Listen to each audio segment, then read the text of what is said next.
Hi, my name's Sam Blaylock, and this is my presentation activity for EE 101. I chose to do it on lead-acid batteries. We're going to go over the history of lead-acid batteries first. If you see in the top right corner there, it depicts one of the older models used in Egyptian period for lead-acid batteries. Lead-acid batteries are the oldest type of rechargeable batteries. Evidence of early batteries can be traced back to Egypt as early as 250 BC. In 1859, Gaston Planté invented the first lead-acid battery. Then in the 70s, technology progressed a little bit and came out with this sealed lead-acid battery, as you see in the bottom right corner there.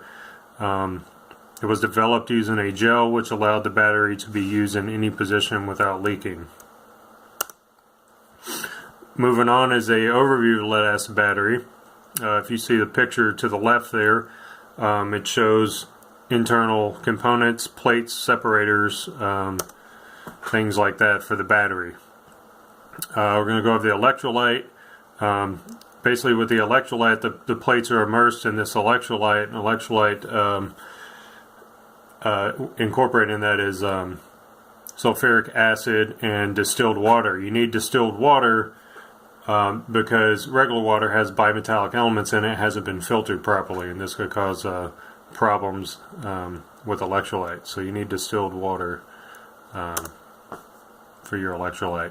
The plates are made up of lead dioxide, which is your positive plate, and lead, which is your negative. As they discharge, they become lead sulfate.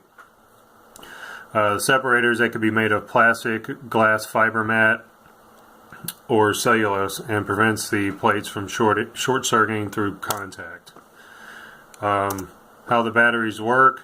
There's a couple applications here. It pertains to all kinds of batteries.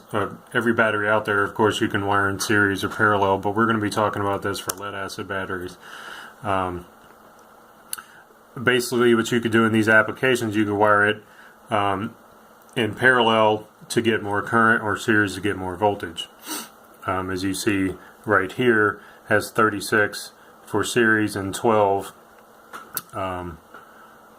here for parallel, which your voltage is going to stay the same, but your current's going to be higher for parallel, and then series current's going to stay the same, but voltage is going to be higher. So they can be manipulated and wired in different ways to give you different amperages and voltages depending on the application. So they're primarily used for starting batteries, commonly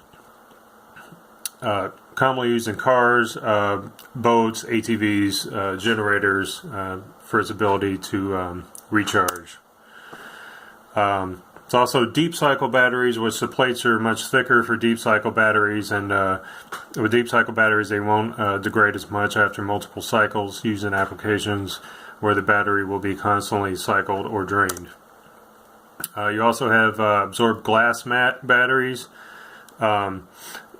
They're a type of lead-acid battery. However, instead of the plates being submerged in the sulfuric acid, the spaces are replaced with mats soaked in electrolyte, which prevents evaporation and leaking if the battery is punctured. And that's all I'll be covering over lead-acid batteries today. Thank you.